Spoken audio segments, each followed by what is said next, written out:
Quisiera que por favor abra su Biblia en Romanos capítulo 12, versículo 3, desde el 3 hasta el versículo 8. Estamos estudiando el libro de Romanos. Dios nos está hablando en el libro de Romanos. Nuestras vidas están siendo transformadas a través de su palabra, que es viva y eficaz y es más cortante que toda espada de dos filos. Y produce y hace lo que Dios determinó que va a hacer y no vuelve vacía. Así que nosotros tenemos gozo, un gozo inefable, inexplicable al poder ser transformados cada vez más a la imagen de nuestro Señor a través de su palabra. Bueno, ¿tienen su Biblia ahí? Lo leemos juntos. ¿Está bien esto? Me parece como medio incómodo. ¿Ahora? ¿Ahí está bien? Ahora sí, perfecto. Dice, lo leemos en el nombre de nuestro Señor. Digo, pues, por la gracia que me es dada, a cada cual que está entre vosotros, que no tenga más alto concepto de sí que el que debe tener, sino que piense de sí con cordura, conforme a la medida de fe que Dios repartió a cada uno. Porque de la manera que en un cuerpo tenemos muchos miembros, pero no todos los miembros tienen la misma función, así nosotros, siendo muchos, somos un cuerpo en Cristo y todos miembros los unos de los otros. De manera que, teniendo diferentes dones, según la gracia que nos es dada, si el de profecía, úsese conforme a la medida de la fe. O si de servicio, en servir. O el que enseña, en la enseñanza. El que exhorta, en la exhortación.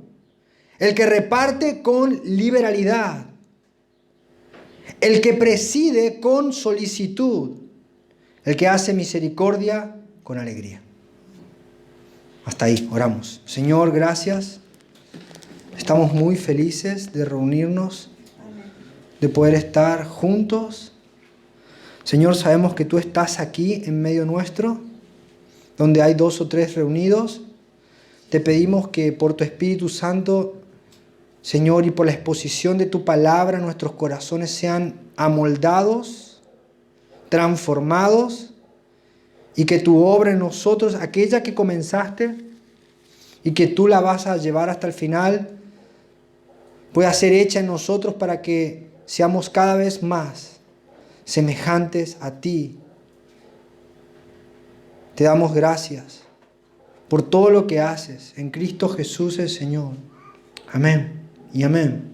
Bueno, Pablo estuvo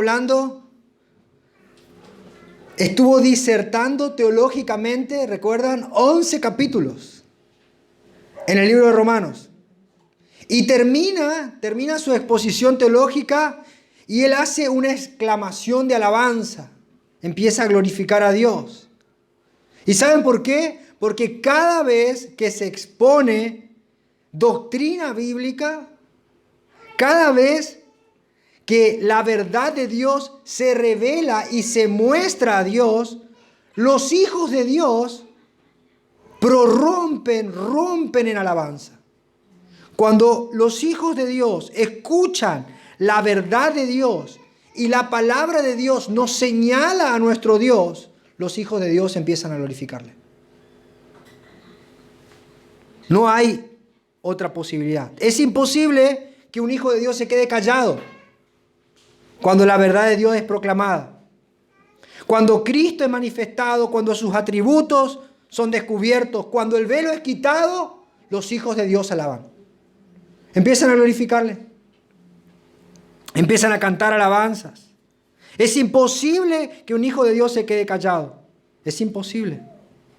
Así que Pablo, después de exponer las bondades de nuestro Dios, que mandó a su Hijo a morir en la cruz por nosotros, está explicando la sustitución penal, cómo es que el justo muere por nuestros pecados. Él está explicando cómo podemos ser consolados a través de que Dios nos eligió en amor. Él está explicando un montón de cosas, pero cuando termina de explicar, Él empieza a adorar a Dios. Hasta ese momento, Pablo estuvo hablando de un modo particular, de un modo que se dice en el lenguaje de teología, es el modo indicativo. Pablo está señalando, Pablo está demostrando bíblicamente la verdad de Dios con respecto a la salvación del hombre. Hasta el capítulo 11, todo el capítulo 11, Pablo está hablando indicativamente. Pablo está diciendo, Pablo está enseñando, Pablo está mostrando a Dios, Pablo está hablando de la justificación, Pablo está diciendo que todos los hombres son pecadores, Pablo está diciendo que nadie puede venir a Dios por sus propios medios, Pablo está hablando de Cristo, que es nuestro segundo Adán, Pablo está hablando de que en Él tenemos vida, justificación y tenemos paz con Dios. Pablo está mostrando todo esto.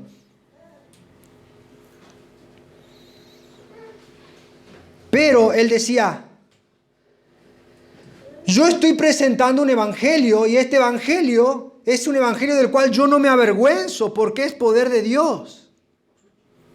Y como a Pablo no le daba vergüenza el evangelio porque era poder de Dios, se tomó su tiempo para explicarlo claramente.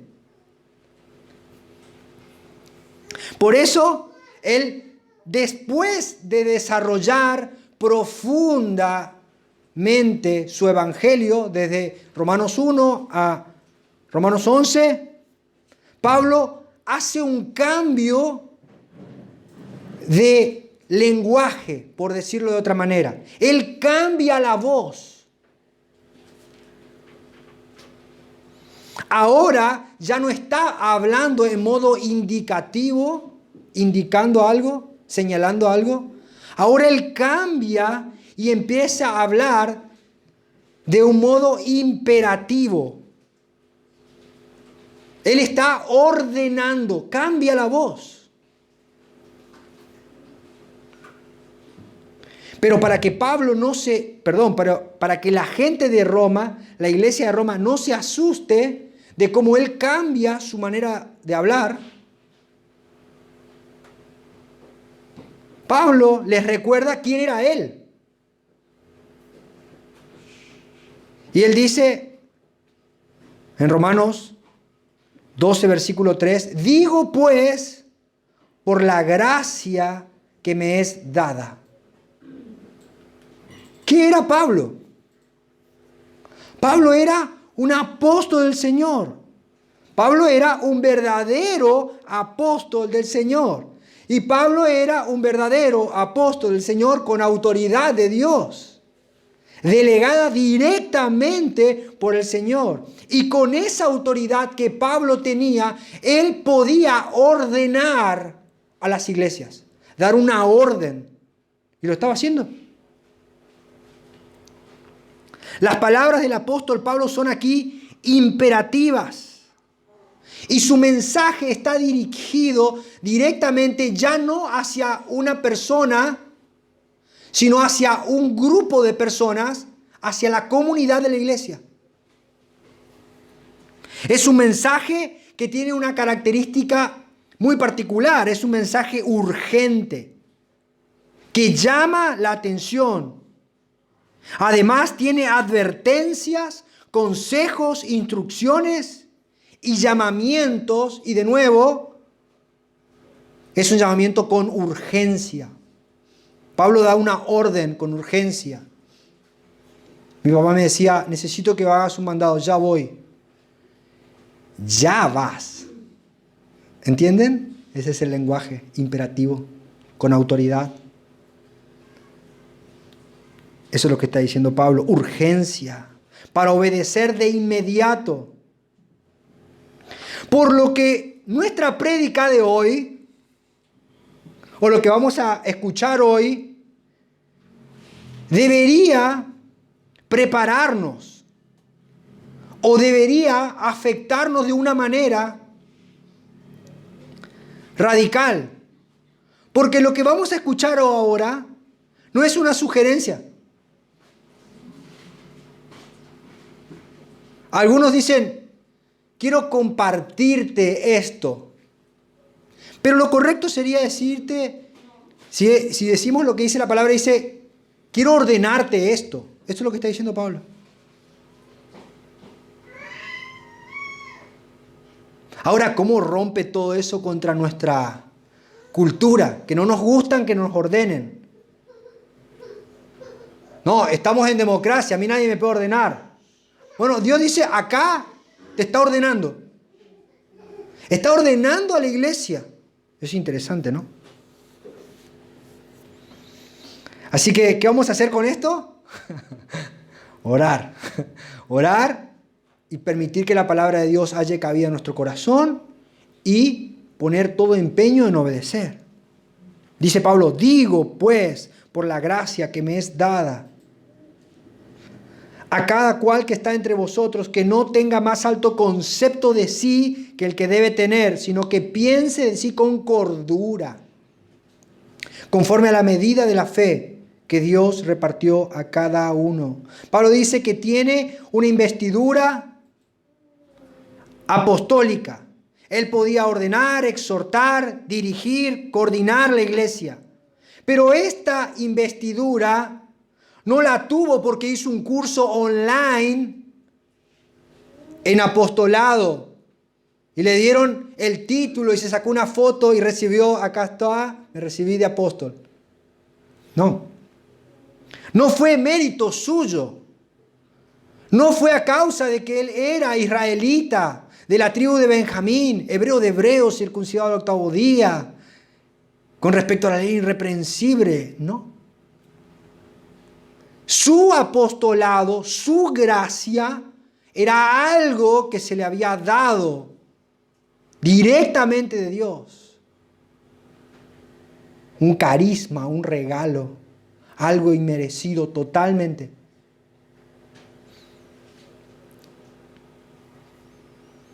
Pablo recibe este ministerio y él empieza a demostrar que este ministerio él lo va a usar de acuerdo a lo que Dios le dio, esa autoridad que tenía. Ahora, tenemos que hacer una pausa aquí, porque en este último tiempo ha surgido como un despertar muy grande, donde los pastores ya no son pastores, porque los pastores es como que el pastor como que ya es chico. Y la gente ya no le alcanza con ser pastor, ahora quieren ser apóstoles. Y este es un movimiento que surgió hace poco tiempo, 50 años atrás, donde una mujer tuvo una visión y ella empezó a decir que iba a haber un despertar, un tiempo apostólico. Y ahora todo el mundo quiere ser apóstol. Pero ese ministerio, el ministerio apostólico, es un don dado por Dios. Y es un don de iniciación que Dios dio al comienzo de la iglesia. Pero no se continuó ese ministerio. Y tenía una finalidad puntual y particular, que era establecer la iglesia, fijar las doctrinas que la iglesia iba a enseñar y además cerrar el canon bíblico, completar la escritura que nosotros tenemos hoy acá. Y entonces cuando los apóstoles escribían, estaban escribiendo, siendo inspirados por Dios, y nosotros tenemos la seguridad de que lo que ellos decían es la palabra de Dios. Y por eso cuando ahora estamos escuchando y leyendo lo que Pablo dice, digo pues, nosotros sabemos que Pablo lo dijo, pero en realidad nosotros sabemos que Dios lo dijo. ¿Entienden? Y este ministerio ya no está vigente entre nosotros. Así que, ¿cómo sabemos que ese ministerio no está más vigente? Porque hay un requisito para poder ser apóstol, que está en la Biblia hace 2000 años. Y están ahí, no cambiaron. Hechos capítulo 1, versículos 21 y 22 dice, es necesario que de estos hombres que han estado juntos con nosotros todo el tiempo que el Señor Jesús entraba y salía entre nosotros, comenzando desde el bautismo de Juan hasta el día en que entre nosotros fue recibido arriba, uno se ha hecho testigo con nosotros de su resurrección. Entonces, los requisitos son muy claros. Tenían que haber estado con Jesús desde el comienzo de su ministerio, cuando Juan bautizaba, y después tenían que haber sido testigos de su ministerio público, y después tenían que haber estado con él en su resurrección. Porque Cristo, después de que resucita, estuvo 40 días con sus discípulos compartiendo y comiendo con ellos. Ahora, ¿cuál de todos los apóstoles modernos puede cumplir con estos requisitos? Ninguno. Así que no creo que estos que se hacen llamar apóstoles puedan cubrir con estas cláusulas. Pero en realidad, cuando ellos se llaman a sí mismos apóstoles, lo que están haciendo estos merodeadores, asaltantes de la fe, es buscar engrandecimiento personal. Y además tener de alguna manera más poder, este poder que tenía Pablo, y también como consecuencia de este poder, sacar réditos económicos. Mentirosos, fraudulentos, estafadores.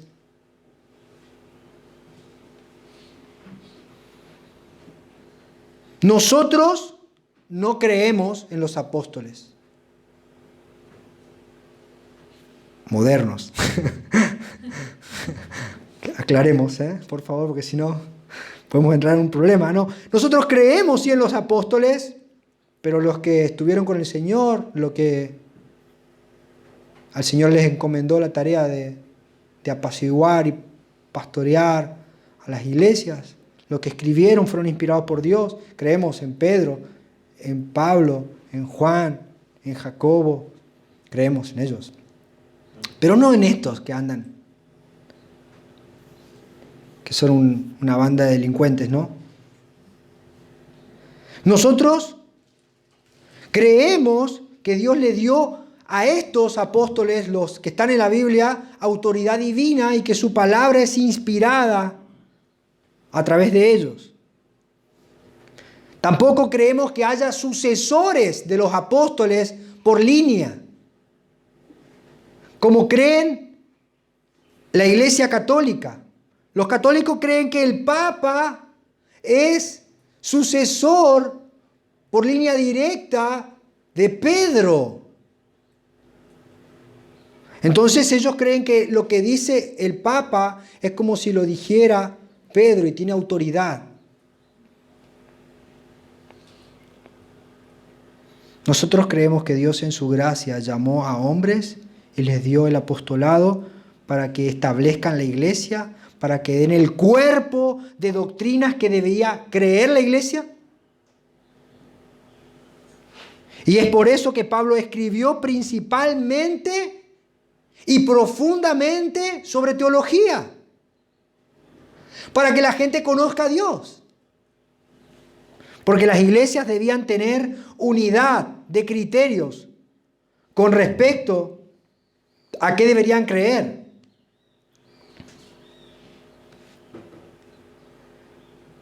Pero también ellos decían no solamente lo que la gente debería pensar y creer de Dios, sino que ellos decían cómo deberían comportarse en consecuencia. El marco teológico y cómo debería comportarme, cómo debería ser mi vida, mi carácter, en consecuencia mi ética cristiana.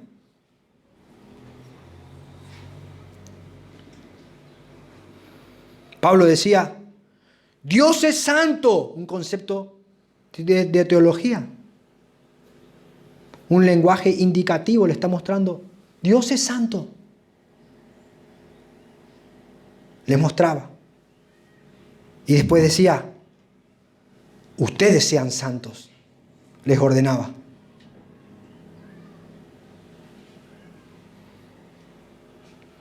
Así que, si bien nosotros no creemos que el ministerio apostólico está vigente, nosotros creemos que la autoridad apostólica que ellos dieron en lo que escribieron está vigente.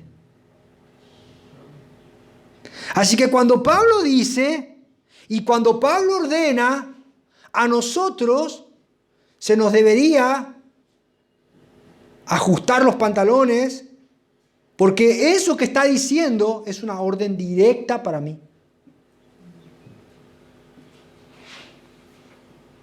¿Y qué dice? ¿Qué dice la orden? Pablo dice, a cada cual que está entre vosotros,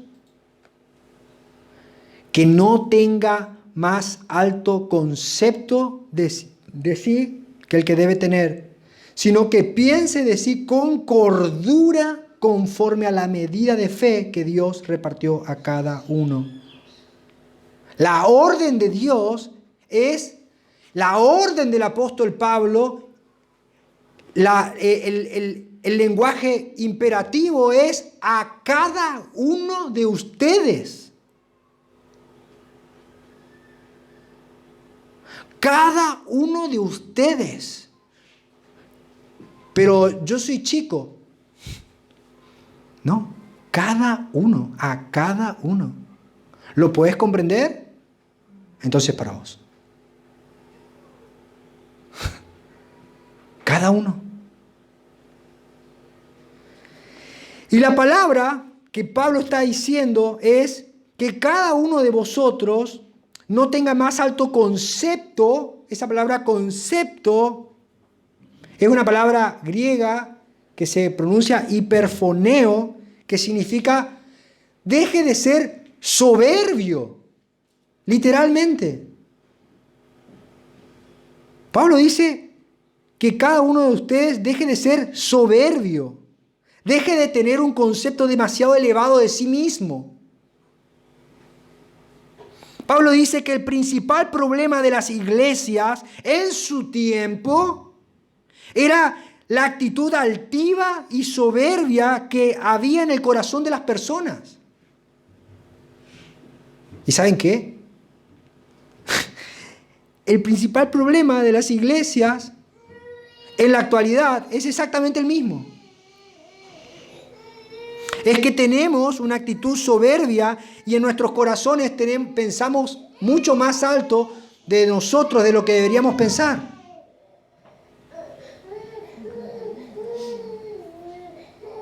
Pablo le dice que todos y cada uno debería dejar de ser soberbio y dejar de sentirse tan superior a otro.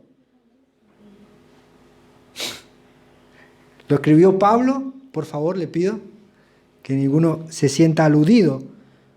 Pero hermanos, si tenemos que ser fieles a la palabra, tenemos que darnos cuenta que la palabra nos está diciendo que en nuestro corazón hay soberbia. Queramos o no reconocerlo, somos soberbios, somos altivos, somos arrogantes. Ayer escuché una de las mejores definiciones de la palabra pecado que escuché en mi vida. La dijo el pastor Jaime Adams. Él es de Arizona, lleva 40 años en el ministerio y él tiene una manera de hablar que a mí me moviliza, ¿no? Y él habla así, voy a tratar de... Él dijo, el pecado es una estupidez.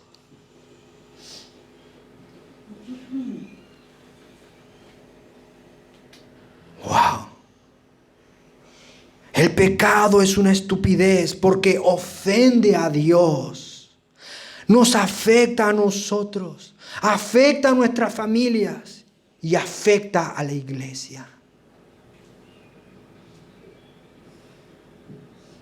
El pecado es una estupidez, pero el pecado de soberbia es una tremenda estupidez. ¿Por qué? Porque cuando soy soberbio, me distancio de mi hermano, lo miro como inferior, le impido el acceso a los dones que Dios puso en mi corazón y me impido el acceso a los dones que Dios puso en su corazón.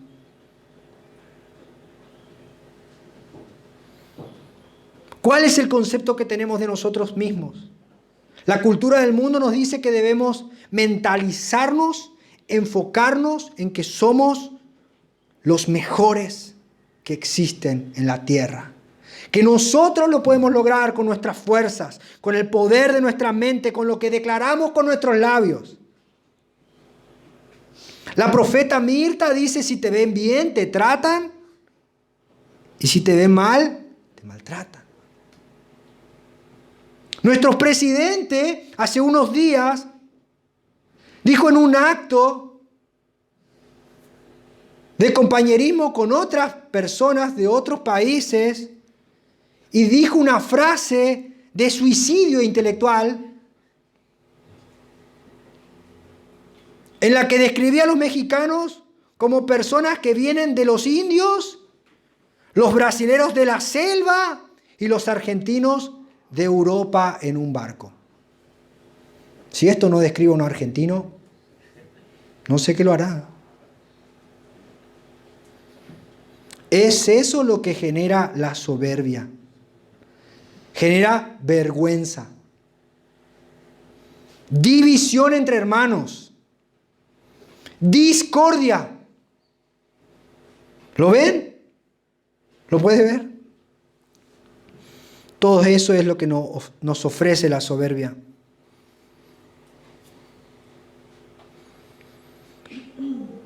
Y fíjense que cómo es, ¿no? Porque a los que nos gusta el fútbol, nosotros sabemos que, o los que practicamos en algún momento algún deporte, cuando el técnico le habla a sus dirigidos, le da lo que se denomina la arenga. Y ahí en la arenga le inyecta autoestima. Dice, vos sos el mejor. Y vos vas a poder. Y vos tenés que hacer esto. Y tenés que hacer lo otro. Y ahora ustedes van a ganarle. Y estos que son menos que ustedes no van a poder. Y le da las estrategias para que puedan vencer. Y así actúa el mundo. Y así actúan los falsos maestros también. Pero Pablo, que no era un falso maestro, él le dice, ustedes, en vez de creerse tan campeones, empiecen a pensar con cordura de sí mismo. Y la palabra cordura es sofroneo, que significa estar en su sano juicio. Tener una condición mental saludable, ser sensato, tener una mente clara, ser juicioso. Y le dice, tu mente tiene que estar clara, tenés que ser juicioso, tenés que ser humilde. Y le dice, pero para que vos puedas entender cómo es que tenés que pensar, le da un molde. Un molde para que puedan ajustar su vida y puedan hacer una apreciación personal. Les dice, deben pensar de acuerdo a la medida de la fe. La palabra medida de fe es una palabra griega de la cual deriva la palabra metro. Le dice, miren el molde, miren la medida. Miren cómo debe ser.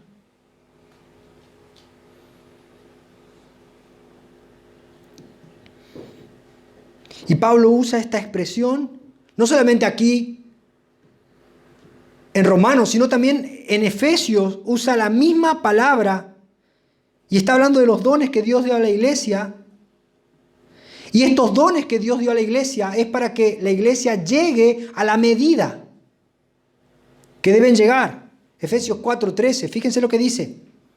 Hasta que todos lleguemos a la unidad de la fe y del conocimiento del Hijo de Dios, a un varón perfecto, a la medida de la estatura de la plenitud de Cristo. ¿Cuál es la medida de fe a la cual nosotros deberíamos mirar para tratar de parecernos? ¿Cuál es el molde en el cual nosotros debemos ser moldeados y al que nosotros debemos parecernos? El molde, la medida, es Cristo. A Cristo es quien nosotros debemos parecernos. A Cristo es quien nosotros debemos reflejar. A Cristo es quien nosotros debemos mirar. Hebreos dice, puestos los ojos en Jesús, el autor y el consumador de la fe, la medida de nuestra fe en quien nosotros tenemos que poner nuestros ojos y permitir que Dios opere para poder ser moldeados, es en Cristo. Es en Cristo. Consumador de la fe, el cual por el gozo puesto delante de él sufrió la cruz, menospreciando el oprobio, y se sentó a la diestra del trono de Dios.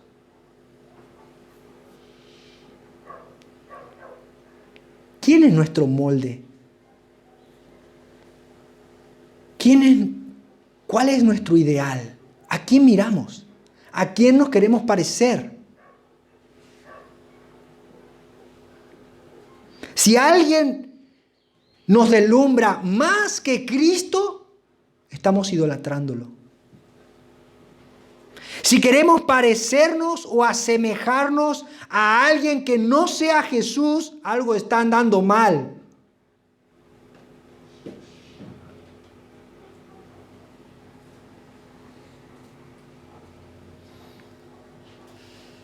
La única persona a la que nosotros debemos imitar y tratar de acomodarnos enteramente es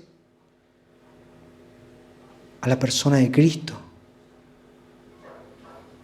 Y Jesús dice, ¿cómo debemos hacerlo? ¿Cuál es el molde al cual Cristo nos llama a que nos conformemos? Mateo 11:29 dice, lleven mi yugo sobre vosotros y aprendan de mí, que soy manso y humilde de corazón. Nuestro molde, la medida de nuestra fe, nuestro referente, nuestro Salvador, el autor y consumador de la fe, nos llama a que aprendamos de Él a ser mansos y humildes. El problema de la iglesia en su inicio y ahora es la mala percepción que tienen de sí mismos, que tenemos de nosotros mismos. ¿Y cuáles son los modelos que siguen en vez de seguir a Jesús?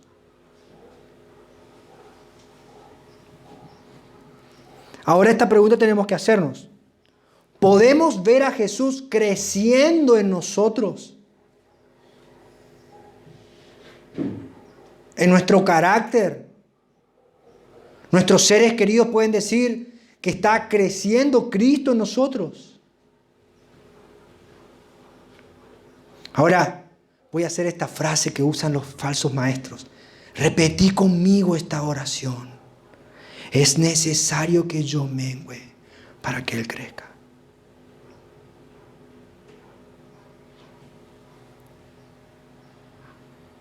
Debemos dejar los artilugios de psicología y tratar de tener la mente de Cristo. Señor, dame la mente de Cristo para amar a mi esposa, para amar a mis hijas, para amar a mi prójimo y para amar a mis enemigos.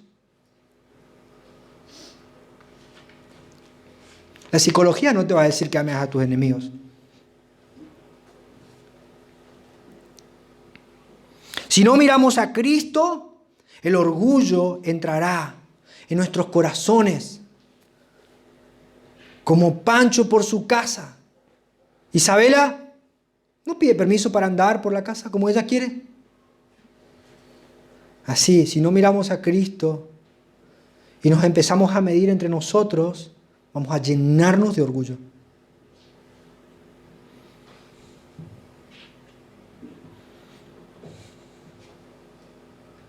Solo vamos a pensar en individualismo y eso nos va a llevar a la soberbia. ¿Y saben cuál es la receta que Dios tiene en contra del orgullo?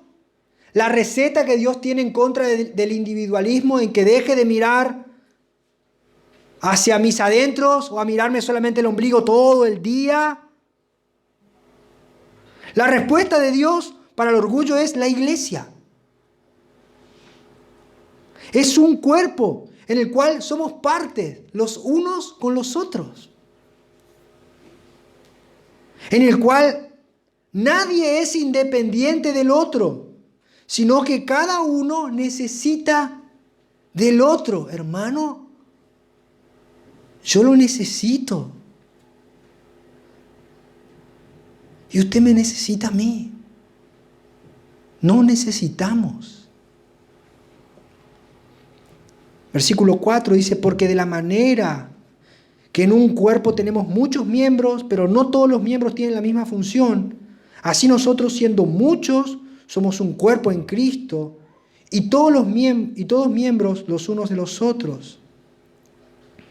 Pablo dice que la iglesia cristiana es como un cuerpo y los miembros del cuerpo no discuten, ni se envidian, ni se pelean entre ellos.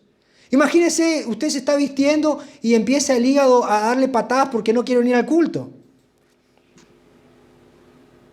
Sería raro.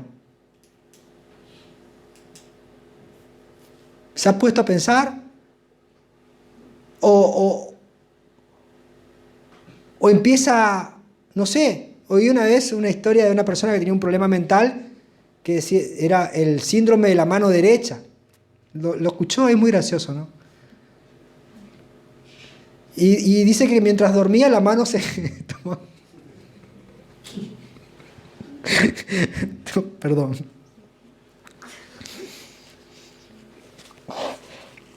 La mano se tomaba vida propia y se ahorcaba solo. ¿Usted se imagina? Y bueno, dice que está comprobado que pasó. Bueno, estaba mal de la cabeza en realidad. Pero nosotros en nuestro cuerpo no podemos, como iglesia no podemos pelearnos, envidiarnos, rechazarnos. Cada parte del cuerpo realiza sus funciones, ya sea prominentes o humildes. Y Pablo está convencido que así es que debería ser. Cada miembro tiene una tarea asignada y particular, y que es algo que solamente él lo puede hacer. El tema es que muchas veces queremos hacer o nos gustaría hacer algo que sea más relevante o más trascendente que lo que me toca hacer. Y ahí empiezan los problemas. Pero ¿sabe, hermano? ¿Cuándo es que la iglesia glorifica más a Dios? ¿En qué momento es que la iglesia glorifica más a Dios? No es en el activismo. No es en los logros. No es en los alcances ministeriales. No, cuando la iglesia glorifica más a Dios es cuando la iglesia está más unida. Ahí es cuando la iglesia glorifica más a Dios. Y si escuchamos orar a Jesús, deberíamos entrar en una santa desesperación por la falta de interés que tenemos en la unidad de la iglesia. Y Jesús orando dice esto, para que sean uno, como tú, oh Padre, en mí y yo en ti, para que también sean uno en nosotros, para que el mundo crea que tú me enviaste, la gloria que me diste, yo les he dado para que sean uno. así como nosotros somos uno. Yo en ellos, tú en mí, para que sean perfectos en unidad. Para que el mundo conozca que tú me enviaste y que los has amado a ellos como también a mí me has amado. Y acá tenemos un problema claro, y es que nuestro corazón está revestido, forrado de soberbia. Y nos cuesta pensar en los otros. Pero debemos luchar diariamente en contra de nuestra naturaleza egoísta, vanagloriosa, que nos quiere llevar a ser individualistas, porque si nosotros vamos por ese camino, nunca vamos a glorificar a Dios.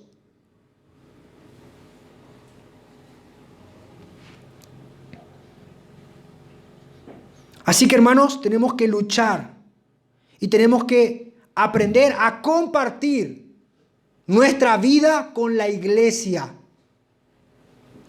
Si estás triste, trae tus lágrimas a la iglesia para compartirlas. Si estás contento, bueno, trae tu risa para que nos riamos juntos. Si estás pasando necesidad, ven a la iglesia, porque la iglesia te ayudará. Y si tienes abundancia, trae tu generosidad para ayudar a otros. Si tienes dones, úsalos en la iglesia. No podemos guardarnos nada porque todo lo que tenemos es de Él. Y en Gálatas el Señor nos llama a que nosotros velemos y estemos comprometidos mayormente con la necesidad de los de la iglesia, primeramente con los de la fe. Versículo 6. De manera que teniendo diferentes dones, según la gracia que nos es dada, si el de profecía, úsese conforme a la medida de la fe. Pablo dice ahora que de la misma manera que recibió la gracia del apostolado, Dios da dones a los hombres para que esos dones sean para la edificación de la iglesia. Y esos dones son diferentes unos de los otros. Y hay algo que tenemos que tener en cuenta, que el que da los dones no es el hombre o la congregación. Los dones los da Dios.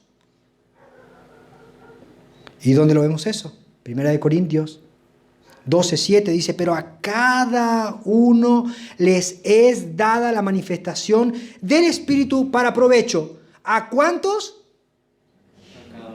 Todos tienen dones de Dios. Todos. ¿Lo puede entender? Todos.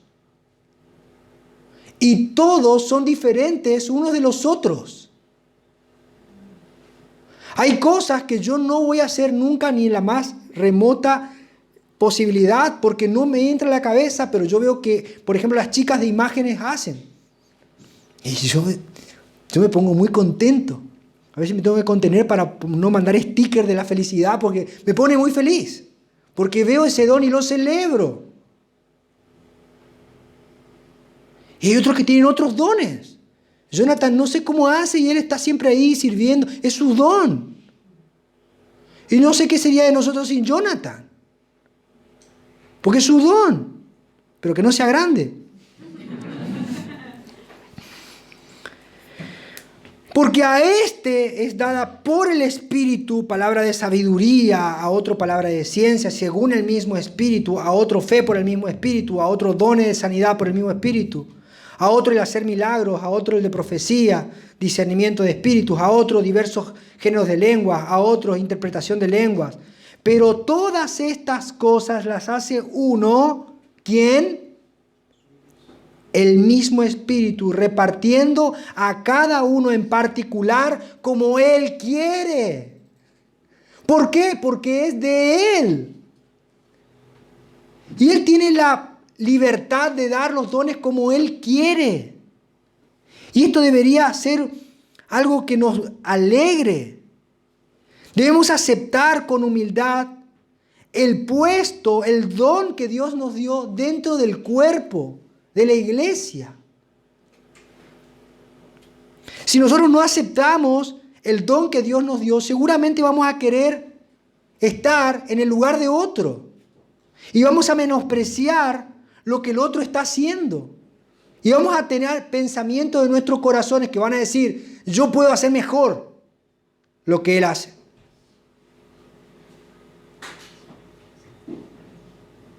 O a mí no me gusta como él lo dijo.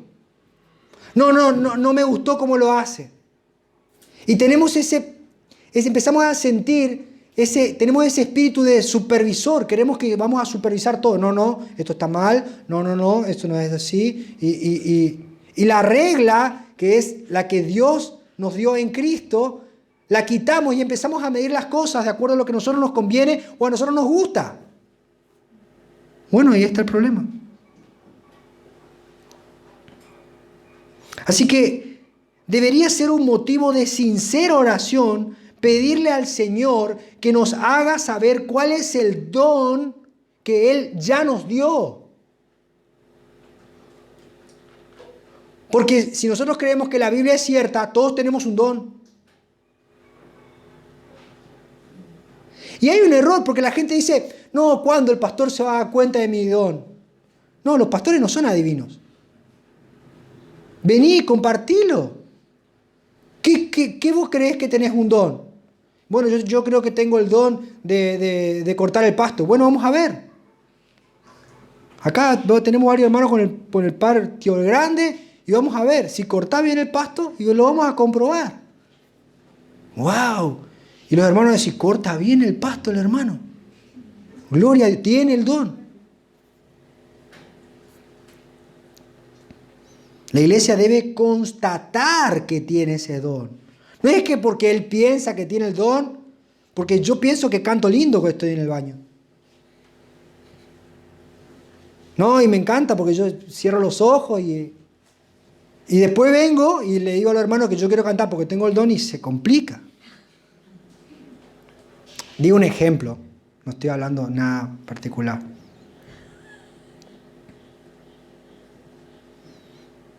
Hay gente que se prepara durante años para hablar en público, que hace entrenamiento de oratoria y de gesticulación y un montón de cosas y usa latiguillos y frases motivacionales y cuando usted lo escucha le agarra un sueño.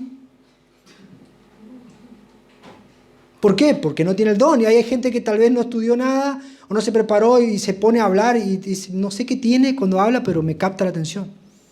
O otro que dice, estudian la gramática, la puntuación, todo eso para poder escribir bien y escribe y la gente cuando arranca a escribir, no lo quiero leer.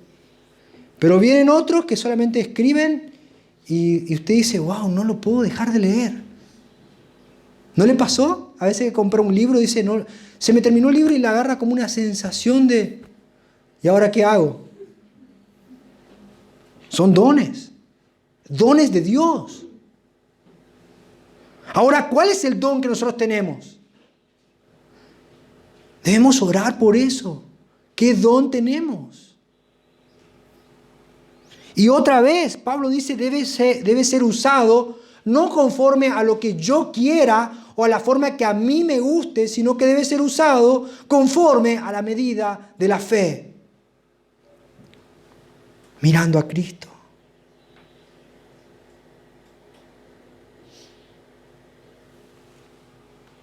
Pablo vuelve a enumerar un listado de dones y dice el de profecía. Y ahí dice, todos tienen dones. Y empieza a decir, bueno, si alguno profetiza, bueno, hágalo de acuerdo a la medida de la fe. La profecía, cuando habla esta palabra en el Nuevo Testamento, es muy raro que en el Nuevo Testamento hable de anunciar un acontecimiento futuro, no está haciendo predicción. La mayoría del tiempo la palabra profecía tiene que ver con proclamar la palabra de Dios. ¿Está? Y cuando alguien está predicando la palabra de Dios, está profetizando. Y a través de exponer la palabra de Dios y lo que Dios está diciendo, es que esta profecía edifica, exhorta y consuela el corazón del pueblo de Dios.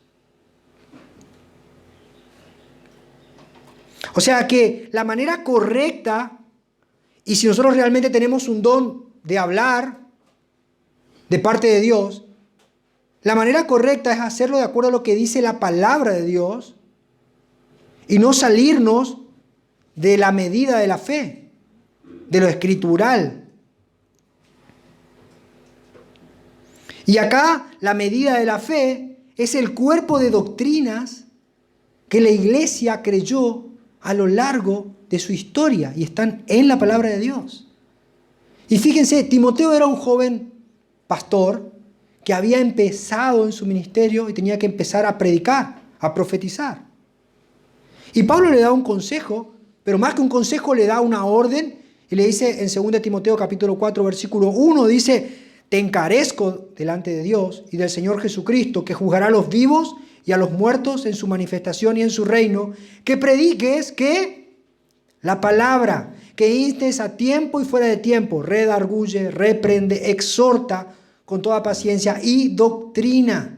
Porque vendrá tiempo cuando no sufrirán la sana doctrina, sino que teniendo comezón de oír, se amontonarán maestros conforme a sus propias concupiscencias y apartarán de la verdad el oído y se volverán a las fábulas. Un profeta de Dios es alguien que dice, que proclama, que exhorta, que confronta, que redarguye, siempre con la Biblia. Y solamente con la Biblia.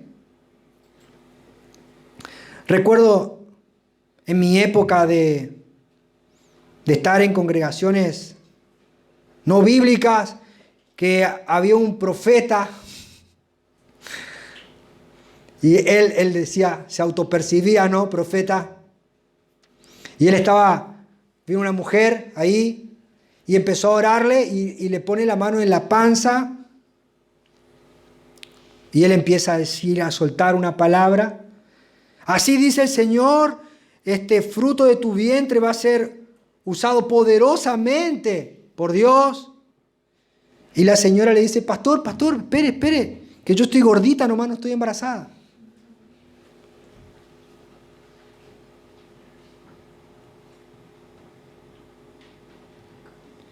Y a veces creemos que... Sí, gracioso. Pero a veces creemos que nos podemos dejar llevar por la motivación o por lo que nos gustaría que ocurra. Y no es así.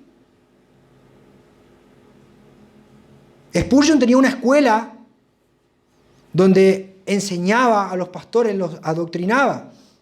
Y un día vino un hombre y le dijo que quería ser pastor. Y él le dijo cómo él estaba seguro de que Dios le había llamado a ser pastor.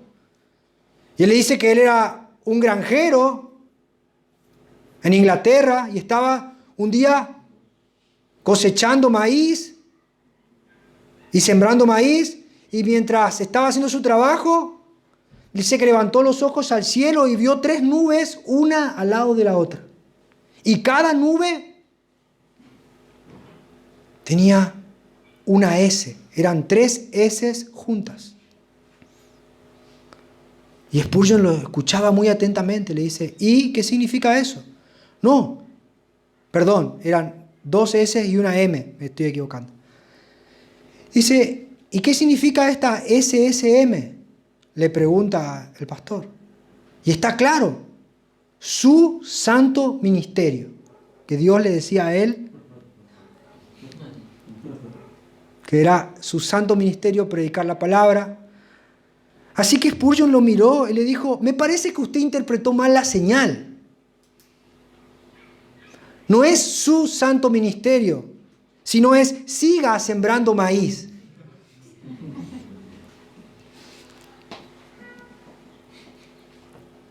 Y saben, esa es la tarea muchas veces difícil que tiene que hacer el pastor. Porque hay gente que ve los videos de Paul Washer y anda queriendo decir, estoy hablando de ti a todo el mundo.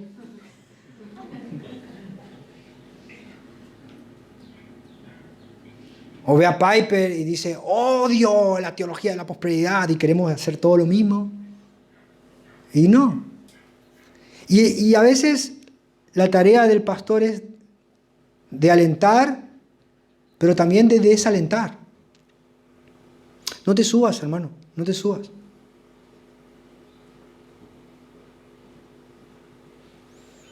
El rey Urías, él decía, yo soy un rey, Dios me ungió con poder, tengo dominio, pero él quería profetizar, le dijo, no te subas, no te subas, no lo hagas, no lo hagas. Y cuando subió, la lepra le brotó en la frente.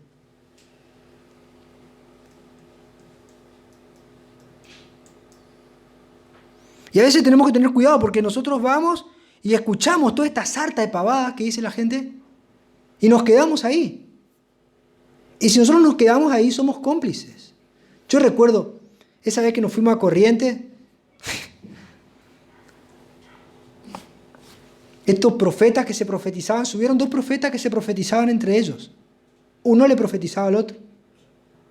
Así dice el Señor, Dios te va a llevar a tal lugar y te va a dar una casa en el mejor barrio privado. Y el otro decía, no, así dice el Señor, Dios te va a dar un mejor auto a vos. Y así se decían. Y Esteban estaba conmigo y me dice, porque así dice el Señor, yo no sé por qué queréis ir a Estados Unidos, pero yo te llevo. Y Esteban me dice, che, ¿cómo es que Dios no sabe lo que quiere un hombre? Vámonos acá. Ya nosotros estábamos estudiando doctrina, estudiando la palabra, empezando a adentrarnos en el conocimiento de Dios. Y salimos y nos sacudimos nuestra ropa. No. Pero fíjense, nosotros a veces decimos, escuchamos lo que están diciendo gente. ¿Pero lo dice la Biblia? ¿Lo dice la Biblia?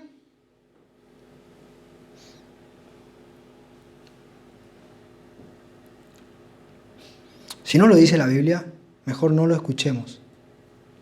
Versículo 7 dice, otro don. O si del servicio, en servir. Y es muy interesante porque pone a la palabra al servicio, es diaconía, el don de servicio, lo pone entre los primeros en la lista. La importancia de que se predique la verdad va acompañada directamente de personas que tengan deseo de servir. Y este es un servicio práctico. Y saben, todos tenemos el don de servir. Porque todos podemos hacer algo por el hermano. Todos podemos hacerlo. Prosigue, el que enseña, dedíquese a enseñar. También, con mucho cuidado. Santiago dice, les advierte, no se hagan maestros muchos de ustedes, porque pueden acarrear mayor condenación. Es muy peligroso cuando hay maestros jóvenes nuevos, sin conocimiento de la palabra de Dios, sin ser maduros, sin ser probados, que le enseñan a otros.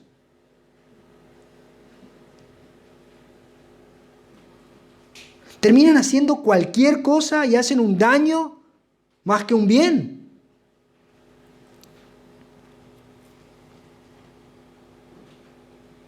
Ahora a mí me preocupa porque yo escucho a veces, cuando estoy aburrido, me pongo a escuchar qué dicen estos maestros jóvenes. Y no tienen ni idea de lo que están diciendo, pero lo dicen con una convicción. ¿Viste? Pero impresionante como lo cree. Asusta. Pero lo dice con una convicción tremenda. Y es algo muy interesante porque a veces creemos que con el entusiasmo y con la motivación alcanza. Y no es así. La persona tiene que estar instruida en la palabra de Dios. Porque cuando se le termine el libreto va a arrancar con el entusiasmo y la pifió.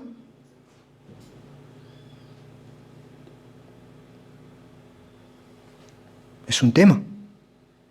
Así que los pastores deberían controlar, acompañar, corregir a los maestros que están queriendo, que tienen el don de enseñanza, pero deben ir aprendiendo a la par y con el compromiso y el apoyo de los pastores. ¿Lo puede ver? ¿Lo ve?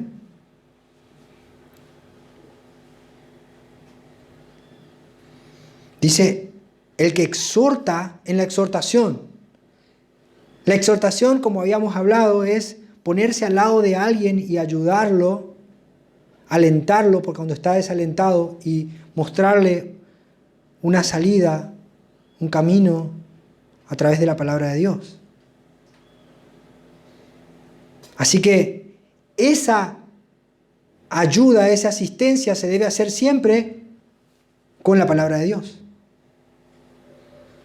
No podemos ilusionar a la gente, mentir a la gente. No podemos decirle cuando la persona está en pecado o se está equivocando, decirle, no, el Señor va a estar todo bien. No, arrepentite. Tenés que cambiar tu actitud. Pero no debemos hacerlo de un entendimiento de que somos superiores, sino ponernos al lado y decir, bueno, mira, como dice Gálatas, si algún hermano es hallado alguna falta, ustedes que son espirituales, restáurenle, pero considérate a ti mismo. George Whitefield dijo una vez, cuando iba un reo, estaba siendo llevado a la horca, y él dijo, ese sería yo si la gracia de Dios no está conmigo. Debemos considerarnos, si vamos a ayudar, debemos considerarnos en amor. Por último dice el anteúltimo, el que preside con solicitud. Las personas que están a cargo de un ministerio deben hacerlo con responsabilidad. La solicitud es algo que es una actitud del corazón para hacer las cosas con responsabilidad. Y hay una advertencia en la palabra de Dios que con solo leerla a mí me da miedo. Jeremías 48:10 dice, maldito el que hiciere indolentemente la obra del Señor. Tener un cargo, tener una función, tener una responsabilidad en la iglesia y hacerlo sin compromiso, hacerlo así nomás, sin poner todo mi corazón ahí, es un peligro.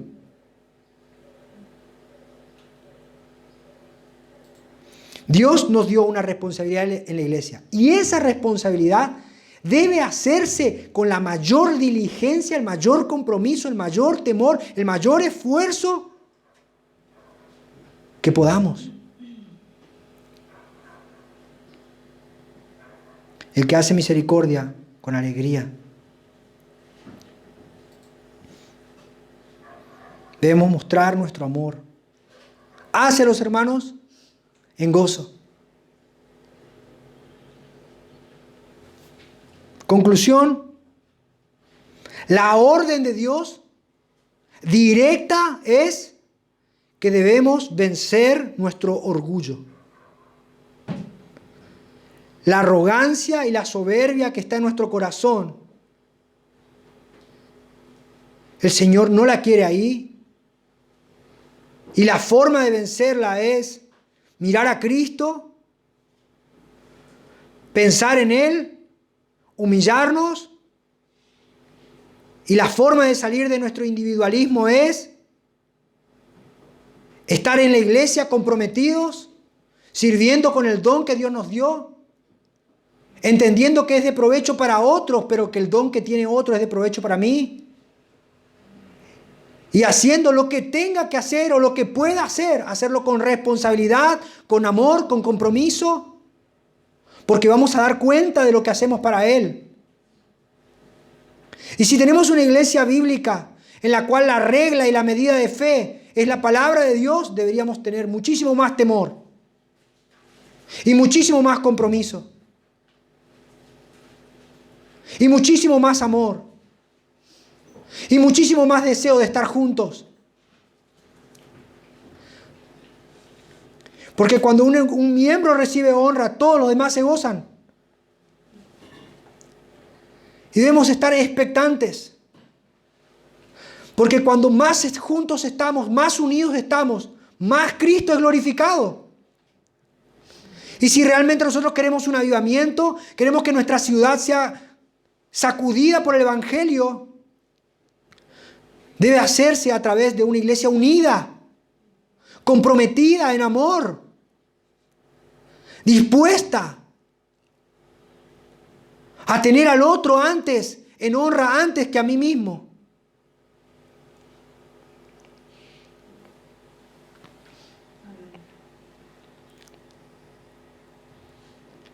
El que reparte con liberalidad.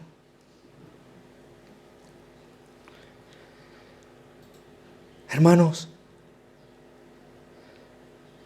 el Señor nos habló. El Señor nos habló. ¿Qué vamos a hacer con eso?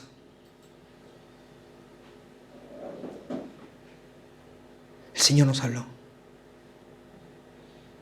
Debemos tomar en serio esta palabra, ir a nuestros cuartos y encerrarnos y decir: Señor, ayúdame a vencer el orgullo, ayúdame a mirarte a ti, ayúdame a aprender a ser manso y humilde como tú lo eres. Señor, ¿cuál es el don que me diste? Quiero ponerlo al servicio. Señor, ayúdame a valorar lo que ya tenemos en la iglesia. Señor, quiero servirte y comprometerme, quiero hacerlo diligentemente. Señor, no quiero pasar un día más sin glorificarte. Señor, ayúdame a tener unidad, porque así voy a glorificarte más y mejor. Oremos.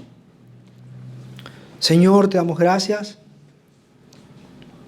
por tu palabra. Realmente ha sido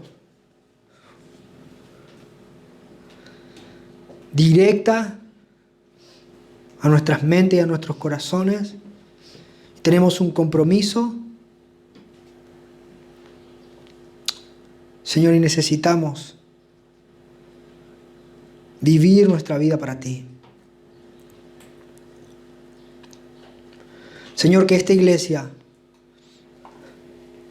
te glorifique en unidad, en compromiso, en santidad. Ayúdanos, Señor, háblanos aún más.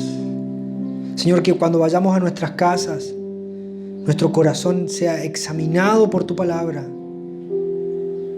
para servirte. En Cristo Jesús, Señor. Amén y amén.